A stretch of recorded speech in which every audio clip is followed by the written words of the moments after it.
Hari Pahlawan. Anggota kelompok Rafika Malarifda Tria Amelia dari kelas 7B. Setelah proklamasi 17 Agustus 1945, situasi Indonesia belum stabil. Indonesia masih bergejolak, terutama antara rakyat dan tentara asing. Salah satunya di Surabaya, Jawa Timur.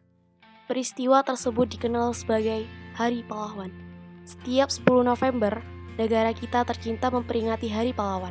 10 November juga dikenal sebagai Pertempuran Surabaya dan tercatat sebagai salah satu peristiwa penting dalam sejarah Republik Indonesia RI. Karena pada 10 November 1945 terjadi pertempuran besar pasca kemerdekaan. Bagaimana hal itu bisa terjadi? Sejarah Hari Pahlawan. Ini adalah contoh gambar.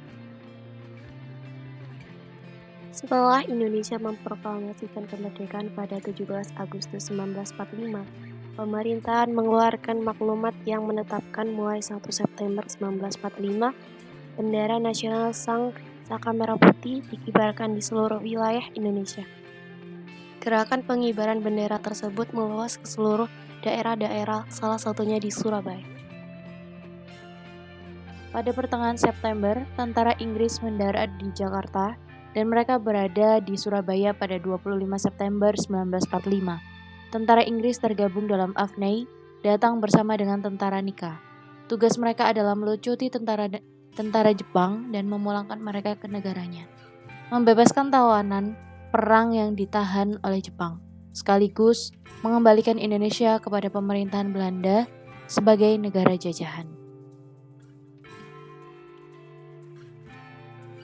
Namun gejolak antara tentara dan milisili pro kemerdekaan Indonesia dan pihak Belanda sudah dimulai pada 19 September 1945. Karena malam sebelumnya, sekelompok orang Belanda di bawah kepemimpinan W.F.J.H. Pokman pengibaran bendera Belanda di sebelah utara di Hotel Yamato, Jalan Tunjungan nomor 65 Surabaya tanpa persetujuan pemerintahan RI daerah Surabaya. Hal ini memicu kemarahan warga Surabaya. Mereka menganggap Belanda menghina kemerdekaan Indonesia dan melecehkan bendera merah putih.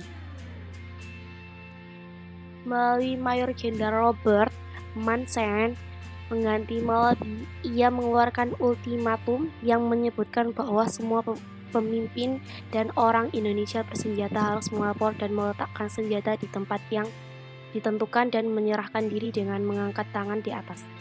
Batas ultimatum pada pukul 6.10 November 1945. Ultimatum tersebut membuat rakyat Surabaya marah. Puncaknya pertempuran 10 November meletus. Perang antara kedua kubu berlangsung sekitar 3 minggu. Tokoh perjuangan yang menggerakkan rakyat Surabaya antara lain Sutomo, Kiai Haji Hasim Asri, dan Wahab Hasbullah. Pertempuran tersebut menewaskan ribuan korban. Korban dari Indonesia diperkirakan 16.000 dan pihak Inggris sekitar 2.000. Makna Hari Pahlawan. Kisah perjuangan rakyat Indonesia sebelum dan pasca kemerdekaan muncul dalam buku sejarah pelajaran sekolah mulai dari SD hingga SMA. Kisah tersebut tak hanya menunjukkan sejarah negara, melainkan juga mengajarkan keteladanan kepada anak-anak Indonesia seperti kejujuran, kegigihan, pantang menyerah, dan melakukan kewajiban dan hak.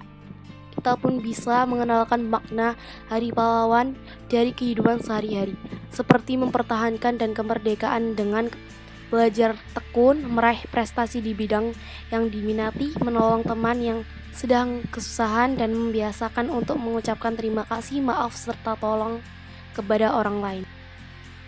Dari kami, Rafika Malarifda dan Tria Amelia mengucapkan terima kasih.